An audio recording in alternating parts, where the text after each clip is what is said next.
Welcome to Yoga Nidra questions and answers with the teacher, me, Kumari Sky. And one of my passions is leading Yoga Nidra. I'm a Yoga Nidra teacher as well, and I have training courses where I treat other people to the experience. I train other people to understand what Yoga Nidra is and how to lead it, how to write scripts for it. But I also love coming on here and just answering any questions people might have. I think Yoga Nidra is one of those misunderstood practices because it kind of has a confusing name, right? Yoga Nidra. Everyone thinks of the movements like triangle pose, child's pose in yoga, right? But as you may already know, this isn't a movement practice at all, because yoga doesn't only just mean the poses we do. It's a whole philosophical genre. So it's not Hinduism, but many Hindus do study yoga philosophy. I have started doing Yoga Nidra on this app recently by Amanda. I'm using it to help me with my chronic fatigue. What is your experience working with chronic fatigue? Great question. Thanks so much. I personally don't have any direct, or that I know of, experience working with Yoga Nidra and chronic fatigue. But what I will tell you is that I do know it's been beneficial for people through my teacher, Ali Boothroyd. And the reason Yoga Nidra can be so beneficial for someone with chronic fatigue is that we are moving through the brainwave states in Yoga Nidra. So I'm talking about, like, right now, you're in beta brainwave states. You're alert, you're learning something, you're engaging, you're active.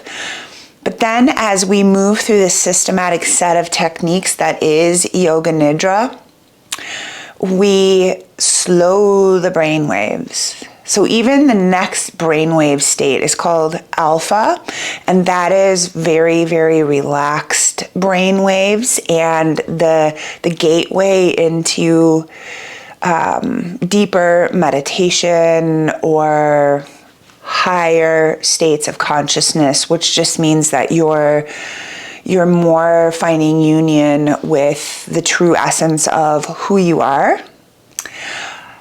And within that, there's a whole cascade of chemical reactions in your body that are aligned with the feel-good hormones like serotonin, even like melatonin, tryptophan, GABA, your brain making these hormones, and these are all like calming, relaxing hormones.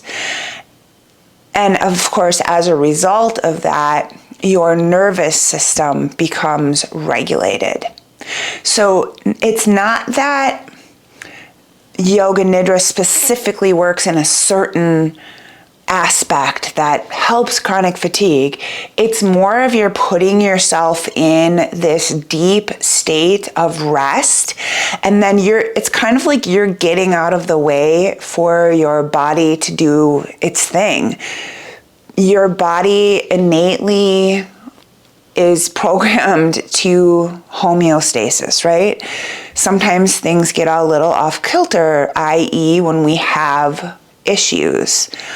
And so just by virtue of that, Yoga Nidra is super beneficial for chronic fatigue because you're getting that deep rest in a short amount of time.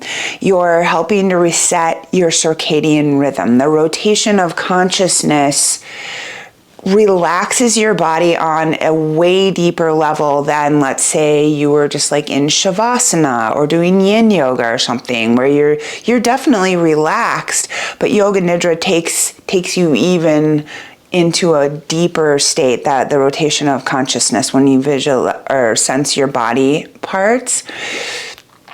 So that can really contribute to less pain or less anxiety about the pain happening again.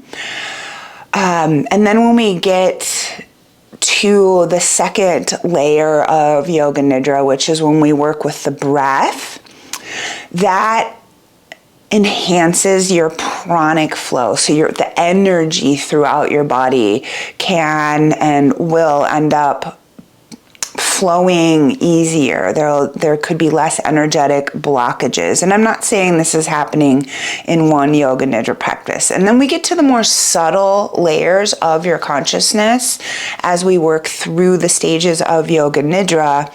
And when we get to these really subtle layers, you might be familiar with sensing the opposites, going on a journey. This is where you're disidentified from your everyday thinking mind, all your everyday normal cognitions, your habits, your beliefs, your stories, your just thoughts that might not serve you. You get separation from those, and when that's happening, it's like you're making new neural pathways that favor rest and balance and relaxation. So that was a lot. Thank you for giving me the opportunity. She says, thank you for answering my question. You're welcome. It's interesting that those neurotransmitters are what treatment focuses on for chronic fatigue. I'm finding it very good because I struggle to relax by myself despite being so tired. Yes. Oh my gosh. I experience that same sort of thing sometimes. I don't have a diagnosis of chronic fatigue or anything, but sometimes I get like really wrapped up in whatever I'm creating or doing in life, and I get a little wound up and I have a hard time relaxing, and that is when I have to do Yoga Nidra, maybe a little extra. Like I always do a practice in the evening.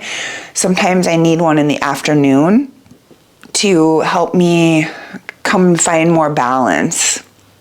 So yeah, I would say just keep doing Yoga Nidra as regularly as possible, and things will shift and change. And I think even just like hearing about the benefits of Yoga Nidra and like how it works, I think that actually creates more power in the practice. I know it did for me. So I did a 100-hour course with my teacher, Allie Boothroyd, and she's definitely got Yoga Nidras on here. You might really like her voice as well and her guidance.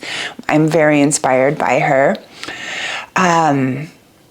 I know that when I was learning about Yoga Nidra, it just solidified it so deeply in my consciousness that, yeah, something shifted. I can't really put my finger on exactly what it was.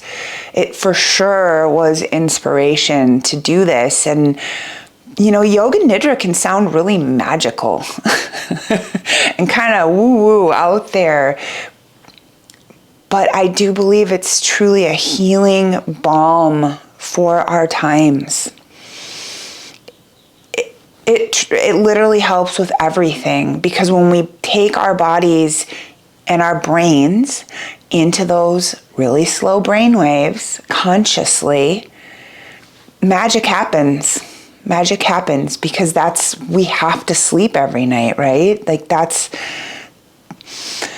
and it causes problems when we don't sleep well and we don't sleep a lot. And it's been said that 45 minutes of Yoga Nidra is comparable to 4 hours of sleep. Now, we don't necessarily want to promote using Yoga Nidra instead of sleep, but just kind of keep that in the back of your mind.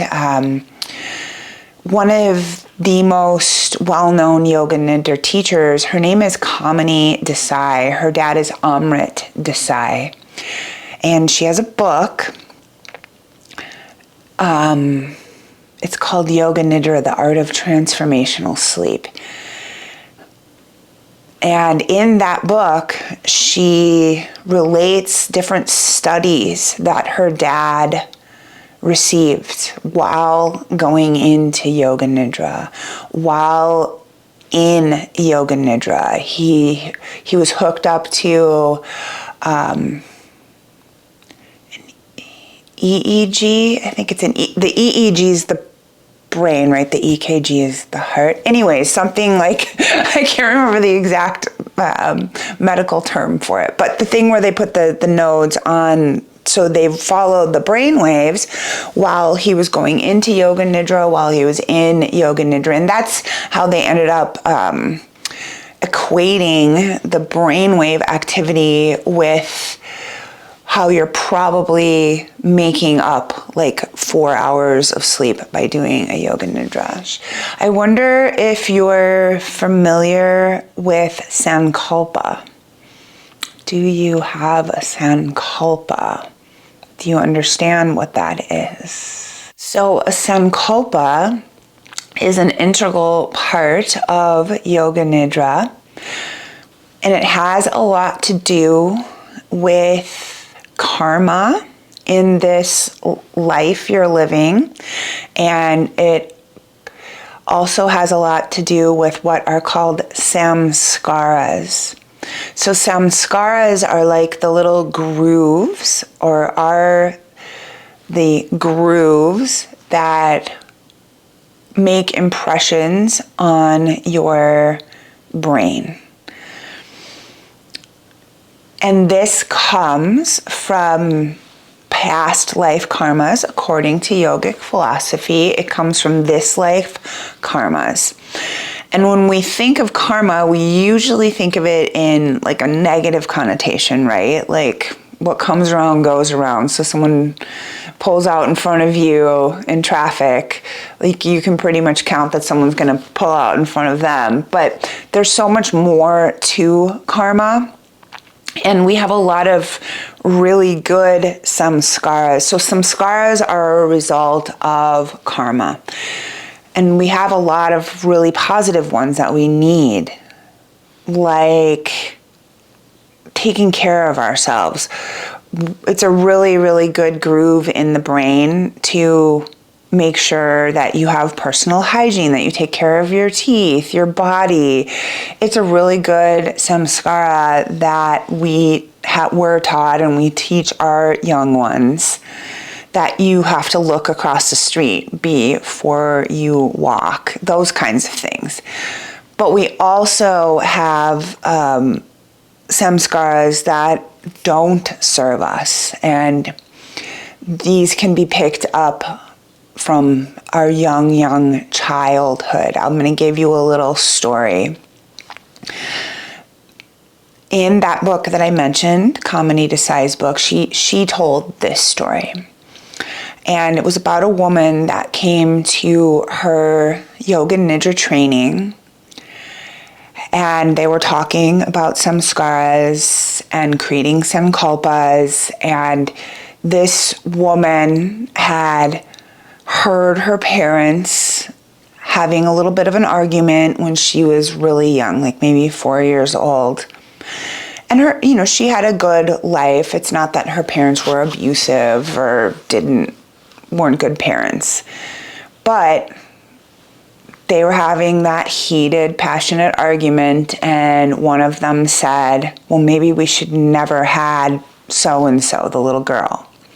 Well, this little girl took that and she went to bed and whatever. It's like she just lived the rest of her life, but she always had this feeling of like unworthiness, or like she didn't belong she was a burden. So she went through her whole life, and like every time she had this feeling, it was creating that groove to be deeper.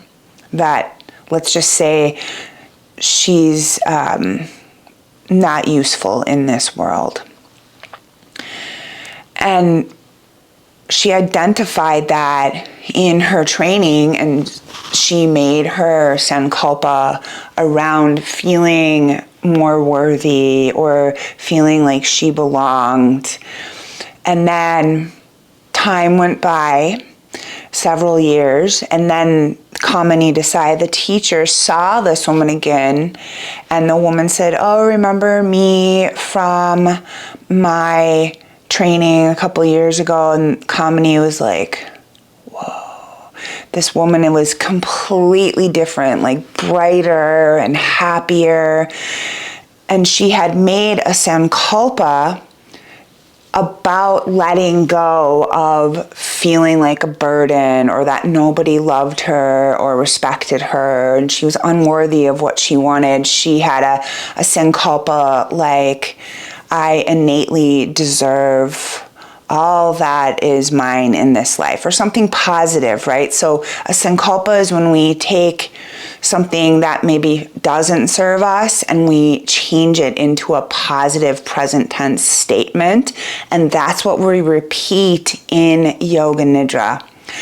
And as we repeat it from practice to practice to practice, when we're in this realm of the subconscious mind, it's always listening, and it's making an impression in our brain. It's like laying down new neural pathways. So this woman was doing that for years, and she evolved and expanded into a more complete version, a whole version of herself. She wasn't carrying around that baggage anymore. I hope I'm telling this story in a way that's making you understand more like what a sankalpa is.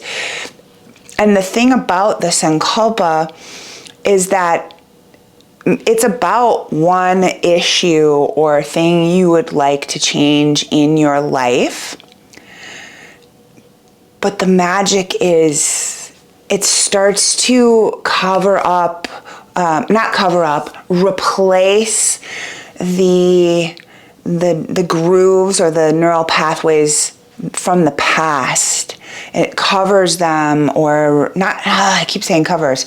It rewrites these neural pathways, and it's like your life as a whole can be uplifted by using this sankalpa. And I've experienced it in my own life, and a lot of people that I work with have told me that it's really expanded their experience of life as well. So to say it really succinctly and simply, a sankalpa is a positive intention that you're planting the seed of every time you do Yoga Nidra. And eventually, what is wanted, your positive statement, will become a part of your everyday experience effortlessly. How long does it take for it to happen? It's going to be different with everyone. And I'm still working with my same sankalpa that I created about 5 years ago, but I do feel more and more that I'm embodying that. My teacher taught me that you'll know when you're ready for another one. Now, that just all sounds like, whoa, it's a big deal. And it is a big deal. But we can also, if we don't know about creating a sankalpa and the power of it, you can create an intention for your Yoga Nidra practice. And I have to teach it like that because not everyone has taken my course or worked with me personally creating their own sankalpa. And I have like a whole thing that I do with people to help them understand and make the most potent one. You can for sure make an intention. Let's say someone came to my live Yoga Nidra and they're like, wait, what's a sankalpa? I always explain you can make an intention, and it could be one word or a positive statement. So it's kind of the same but different. And then there's also the realm of a secondary sankalpa. So like, let's say I have my overarching sankalpa. If I'm going through something or I'm feeling out of alignment on a different subject, I can make a sankalpa for that. So let's say that I did make one last year. I was moving and I was just kind of frazzled and a lot was going on. And I made a sankalpa that just felt really soothing to me. Like I trust in the perfect unfolding of my life. I trust in the perfect unfolding of my life. And it carried me through. Okay, so we got a few more chats in here I want to check in on. Yeah, I would say it's similar to an affirmation in EFT. Yeah, okay. So I'm not extremely familiar with how EFT works. I know it's like tapping and you say an affirmation.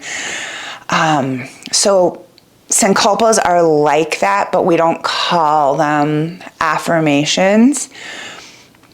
And so how you create one, the best way to do it is moving into a meditative state. Yes, it is really about looking at your life, looking at your habits, your patterns, your beliefs, and projecting like, okay, so what would it feel like if that wasn't a thing? Like how do I switch that into what I do want?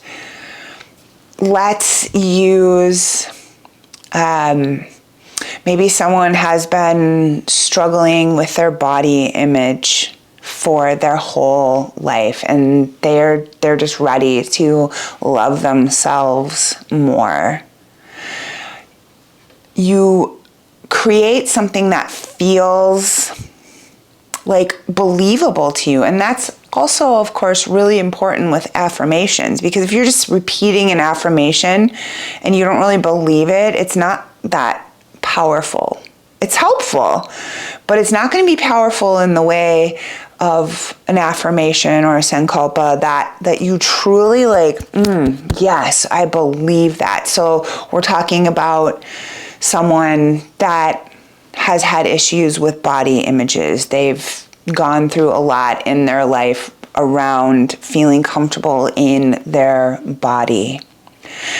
Their sankalpa could be like, I trust in my body's wholeness. I am at peace with my being. I am comfortable in my skin. To get what I'm saying, like it would be different for everyone. And when you do a meditation and then are asked the right questions, it can really help bring out. And it might not be something that clicks with you like the first time you do it. It might be something that you kind of have to ponder and meditate on and try out when you're in Yoga Nidras to see. Like I had this other one come to me, and I don't know if it's not really a secondary one. I think it's like another sankalpa. So I've been playing with it, like auditioning it and seeing how I feel when I'm practicing it. Yes, B, I am loved, I am lovable. So B says, I don't know how to spell what you are saying, but would I am loved, I am lovable be an example? Yes, absolutely. How do you pick one? Is it, yeah, okay, so we talked about that. Yeah, sankalpas are really powerful, and think of it as planting a seed in your subconscious. Maybe you've heard that before, like your subconscious is always listening. And so when we talk negatively to ourselves, when we're just under our breath, like, oh, I'm such a dummy, and why did I do that? Like, that's imprinting in your consciousness. And the sankalpa, like I was saying before, makes those new grooves towards what is wanted. And the sankalpa is always about a specific thing. But again, as I mentioned before, the sankalpa is like a sheet, a buffer, making all sorts of new grooves. Like, what you do want is becoming more dominant, and that's becoming more of your default. So your default isn't talking bad about yourself. Your default isn't negative or harming after time goes by. So that's a little bit about sankalpa. Sankalpa is always in traditional Yoga Nidra mentioned twice. So we're repeating the sankalpa after the initial relaxation, but before that rotation of consciousness, when you have moved into that alpha brainwave state, because I've taken the time to relax you and help you connect with your body and your breath and calm the mind. That is a potent place to whisper this sankalpa to your subconscious. Excuse me. And then the next place we do the sankalpa is after we've gone through several of the Yoga Nidra techniques. Now, it depends on how long the Yoga Nidra is and if the guide is taking you through every kosha, which is another thing we can talk about. So there's several stages of Yoga Nidra. And then you would repeat the sankalpa at the very end 3 more times, when most likely you're in a theta brainwave state. So you're very, very relaxed. Your brainwaves are very, very slow.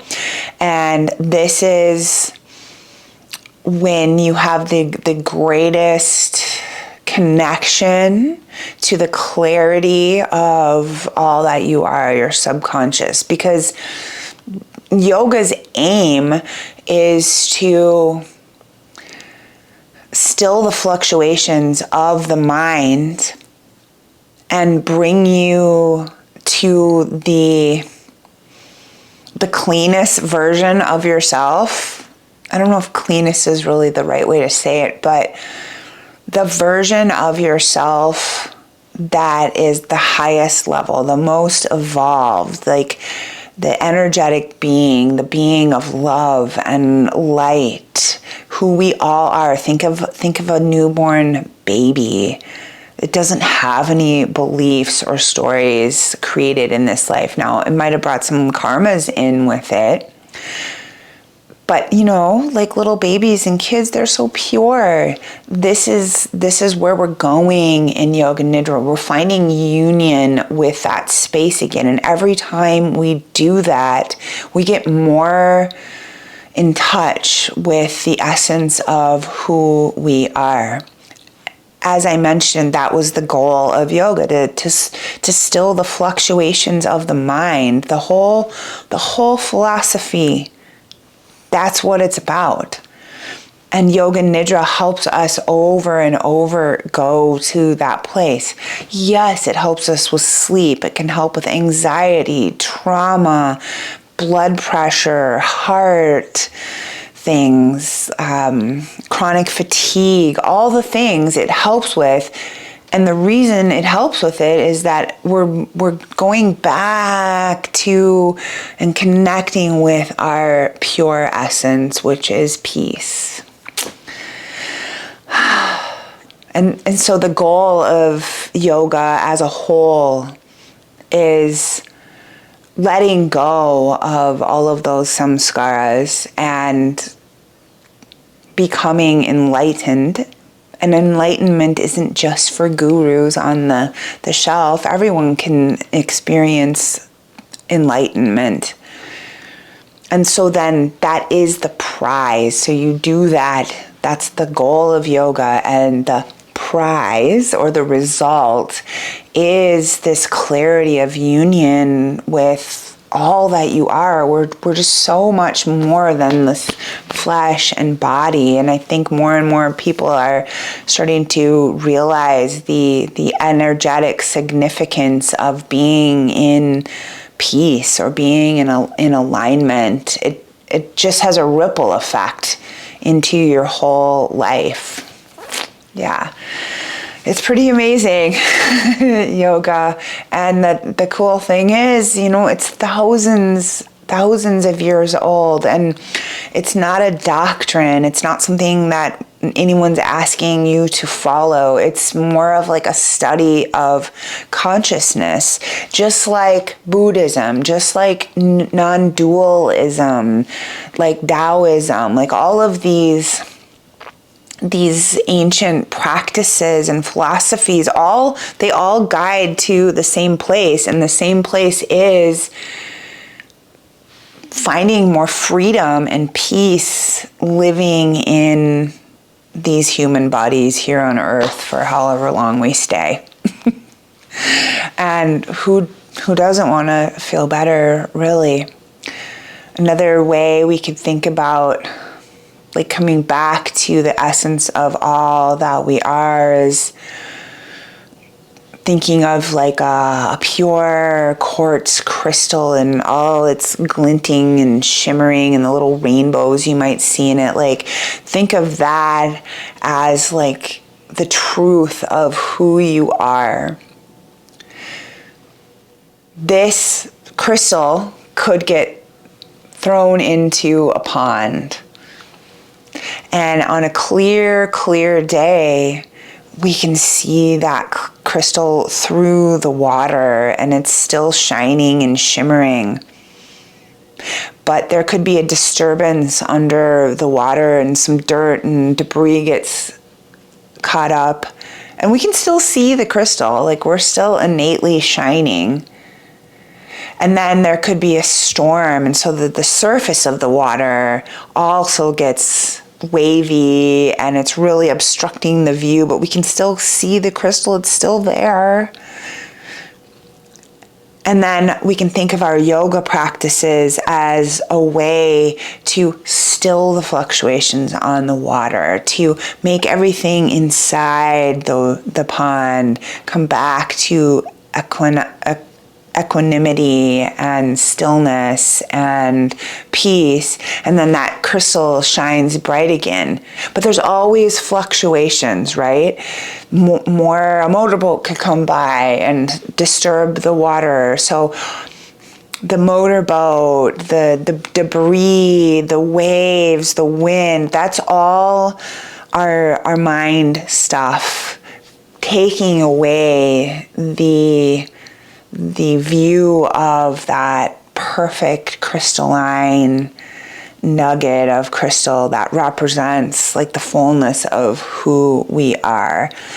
And it's practices like Yoga Nidra that help us find union with that again, or meditation in general. The whole point of that is to bring you to that quiet mind where you're finding union again with all that is. And the great gurus and yogis, they're living in that space where there's just clarity. There's hardly ever or never waves anymore that mar up that brilliance of all that they are or you are. Anything that puts you in the flow state. So when you feel like completely immersed in the present moment, that could be running a marathon, that could be cycling, that could be coloring, that could be basketball, like whatever puts you in that state is revealing your true essence. And you can really only have that revealed when you're like in the present moment. And that's why being in the moment is also so talked about and taught, because it all is guiding us to that state of bliss. Okay, that was a lot. Prana Nidra. I'm not familiar with Prana Nidra. So okay, let me tell you about this. Yoga Nidra was only very recently codified as the practice. The first person who put it all together and wrote a book on it was Swami Satyananda Saraswati. And that was in the early 70s. Now, the aspects of the state of Yoga Nidra, so when you get into that very, very slow brainwave place and you're connected to your divine true essence, that's always been a thing. And there were techniques that brought the aesthetics or the ancient yogis, I'll just say, to that place. But it wasn't until not very long ago that a enlightened master put it into context as a way to systematically bring yogis to that state. And so that was the first school or way it was taught. Then more and more yogis started to bring it to the forefront, and it always follows the same guidelines. So the koshas, you have four energetic bodies in your physical body. And what Yoga Nidra is the journey from the most gross physical, so your Annamaya kosha, to your most subtle body. So think of it like those nesting dolls. Okay? It's all one, but we can talk to them separately. And that is what Yoga Nidra is. It's a journey through those 5 koshas to bring you to the most subtle layer where you can find union with your true nature. And that has a powerful, powerful effect on all the other ones. And you bring that back into your physical consciousness. So it's all one, but they are separate separate layers of your being. And what was okay, so I was talking about koshas. Oh, the different styles of Yoga Nidra. So any Yoga Nidra is going to be based on that. As it goes, think about all the different styles of yoga asana. You have power yoga, you have yin yoga, restorative yoga, hot yoga, vinyasa yoga, right? All of these different styles. So Yoga Nidra also has some different styles and ways of going about it, but the thing about the koshas, that never changes. That's always part of Yoga Nidra. You can do Yoga Nidra by maybe only doing these, so the first, the second, and the 5th kosha. So that's how some Yoga Nidras are shorter. They're still really valuable, but the longer ones are going to be more complete, going and touching every kosha. But we find even if we do a couple of them, it's still super beneficial for people. Maybe you don't have 50 minutes to lay down and do a Yoga Nidra. Maybe you only have 15, 20 minutes. Still very, very effective. So I hope that answers your question. So Prana Nidra might just be a name of a style. What is the name of, I think mine is transformational sleep. And you'll notice in some Yoga Nidras, it's the same script every single time. And that's great. Some people thrive on that. They want that. In the lineage I'm working in, we differ our guidance every time. But it's always the same guidelines. It just might be different verbiage. I'll use that body scan or rotation of consciousness So, for instance, the Satyananda, the originator one, they do that. It's the same every single time, and it has a purpose. That's a whole nother like trail I could go down. But I also cover all of those bases, but I'm just doing it in a different order. Yeah, exactly. It's a live thing, just like yoga asana, just like meditation. It's always developing. It's always changing and evolving, but the core essence stays the same. Something that my great yoga guru would say is, truth is one, paths are many. Truth is one, paths are many. There's a more modern, so you might have heard of Dr. Andrew Huberman. He learned about the profound benefits of Yoga Nidra, and he wanted to study it in like a medical center setting. He has a lab at Stanford University, and they studied the brainwaves. They studied what happened to the human body when it went into this state of consciousness. In a really short amount of time, it got really, really relaxed to a profound level. And he wanted to know more about that. He took away the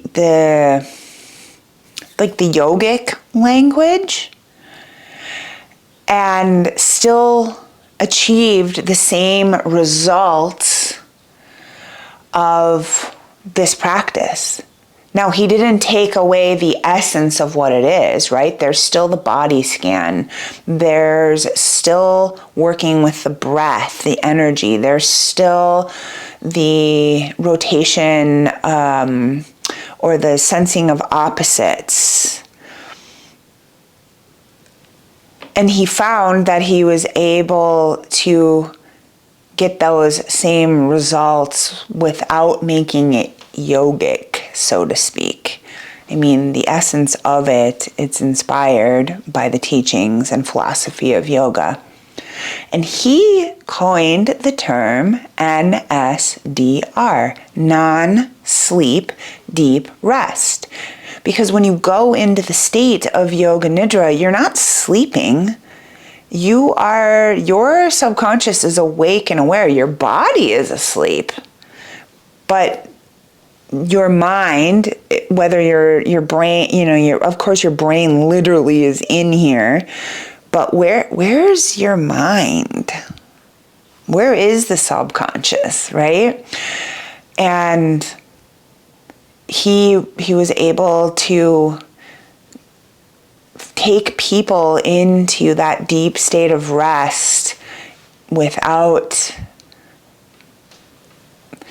making it woo-woo. I guess this is the way I'm just going to say it.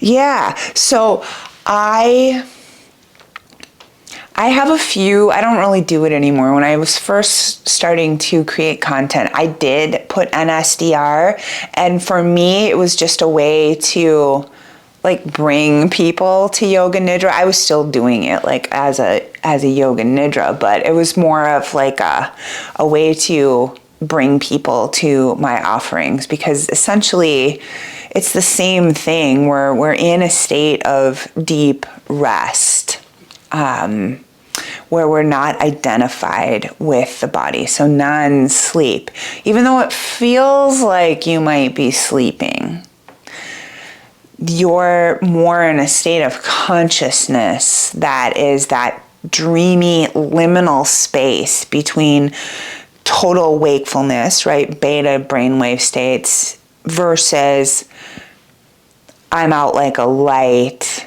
delta brainwaves. You're in this space in the middle, and this is really where all that magic happens. And that's also why sometimes you'll hear Yoga Nidra called yogic sleep or the yogi's sleep. I'll talk about the practice before Yoga Nidra. So just like if you're a meditator, you want to have all the things that help you sit comfortably, whether you're just sitting cross-legged on the floor, whether you have a meditation stool or cushion or a quiet spot and beautiful things or incense. For Yoga Nidra, you also want to create a special setup for it. It can be laying in your bed. It could be laying on your couch. It could be laying on the floor. However is going to be most supportive for you. Also, just really quick, I wanted to say that you can use any Yoga Nidra to support sleep. It doesn't have to say sleep Yoga Nidra. When creators put the word sleep, Yoga Nidra for sleep, what they're saying is that they're not going to bring you back out of the Yoga Nidra, right? This is a stage of Yoga Nidra, is taking the people out and away and back to waking consciousness. I have many sleep Yoga Nidras on my channel. And those are the ones that you can literally just drift off to sleep afterwards. I won't be talking you back. I use sleep or non-sleep Yoga Nidras all the time. I always just wake up, turn it off, and then I fall right back asleep. Oh, okay, so Shaylin asked the best time and duration of Yoga Nidra. The best time for Yoga Nidra is when you have time for it. Yoga Nidra is great any time of day. And even if you're looking to get help with sleep, doing a Yoga Nidra mid-morning is still going to help with your sleep at night, because Yoga Nidra, in essence, is helping to reset your circadian rhythm, because of moving through the brainwaves stages. So really, any time you can do Yoga Nidra is a good time to do Yoga Nidra. Just try to do it as often as possible to really start to experience the benefits of the practice. So the duration. I don't know if you were on here when I was talking about the different stages of Yoga Nidra. So if you can, see if you can do a Yoga Nidra that is at least 30 minutes, because most likely that's going to go through all 5 koshas that I was talking about. So a complete Yoga Nidra is moving through all 5 koshas, but I was saying, like, sometimes you're moving through 4 or 3 for those shorter Yoga Nidras. The shorter ones could also be that there's not as much spaciousness, but really any Yoga Nidra is going to be beneficial. I think it really takes listening to different ones, different teachers, different styles, different lengths. And then there's going to be Yoga Nidras with topics. Yoga Nidra for grounding. The reason it would be a Yoga Nidra for grounding is that there could be a pre-designed sankalpa on there that you can use. You can always use your own if you're working with a sankalpa, but it would be a sankalpa that would have more to do with, being present, being grounded on the earth, feeling solid and stable in your life. And then some of the other phases of Yoga Nidra might, like the journey here in the fourth kosha, could be one of like feeling the earth, sensing the soil and the plants, the rocks, like, so they can have a theme, but it's always going to work in that framework of the 5 koshas of Yoga Nidra. I hope that makes sense. So my advice to answer your question would be to just try a bunch of different ones, see which ones you like the best. Okay, she says, sometimes when the Yoga Nidra is really long, I fall asleep. So is it still working? Yes, absolutely.